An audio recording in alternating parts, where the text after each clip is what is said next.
Thank you for viewing a special budget edition Orion Private Wealth Management newsletter. Last night, the Federal Treasurer handed down the budget, and unlike previous years, a large amount of the budget hadn't been previously released. The centrepiece of the budget for many clients will be the superannuation reform package, which the government believes will improve the flexibility, integrity and sustainability of the superannuation system. A number of key contribution changes will take effect from 1 July 2017. The annual cap on concessional pre-tax superannuation contributions will reduce to $25,000 per year regardless of age. Those aged between 65 and 74 will be able to make superannuation contributions regardless of whether they work or not, thereby getting rid of the current work test requirements. Tax deductions will also be able to be claimed for personal contributions regardless of employment status. An important change that took effect last night, budget night, is a superannuation cap of $500,000, which applies to all non-concessional contributions made on or after 1 July 2007. There is also a lifetime limit of $1.6 million that will be placed on the amount of superannuation that can be transferred to start pensions. Existing pensions that are above this amount will need to be reduced to this amount by 1 July 2017. Other changes include earnings on investments that are held in transition to retirement will be taxed at 15%, which currently they are at 0% tax. There'll also be contributions tax of an additional 15% that will apply to people earning greater than $250,000 per annum. Personal tax rates changed only at a very minor level.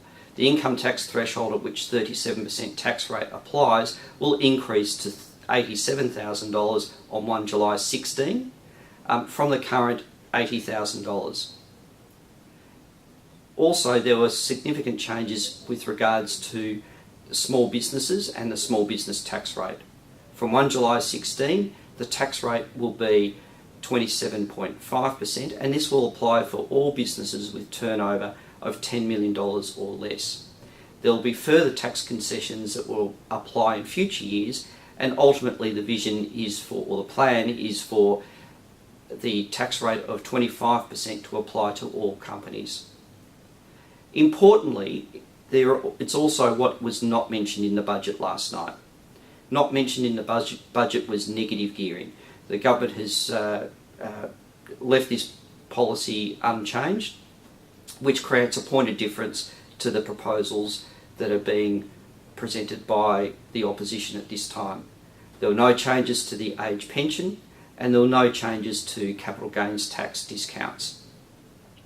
There were, of course, many other announcements that were made with regards to employment, education and health, but these won't be directly impacting you from a financial planning perspective. It's important to note that these are proposals only and have not become law. This will need to pass through Parliament in order to be effected. Very interestingly, I'm sure that the government will be keen to push through this legislation, particularly for the tax cuts that take effect from 1 July 2016. It is my expectation that we will see a response from the opposition in the next couple of days, which is standard procedure, and then it is most likely, I expect, that the Prime Minister will visit the Governor-General on the weekend, and we will formally be in election campaign mode from the weekend.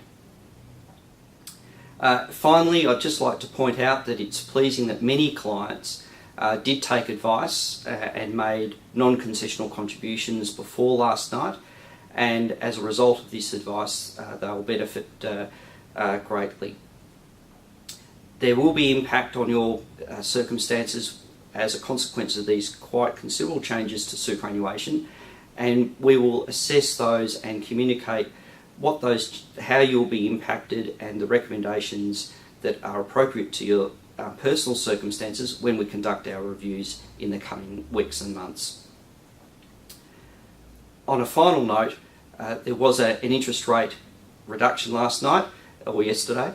The interest rate on the RBA is now officially at 1.75%, which many economists were forecasting as a consequence of the inflation figures, which were much lower than expected in recent weeks.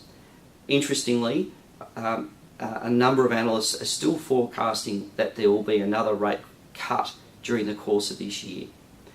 This signifies that the Reserve Bank is seeing weakness in the economy, and it's a slightly different narrative to the one being presented by the government, which is confident that we are transitioning away from the dependence on the mining boom, and the innovation economy is starting to deliver growth for the Australian economy. I'll be monitoring this and giving you further updates on interest rate outlook in future newsletters. Thank you very much, and I look forward to seeing you soon.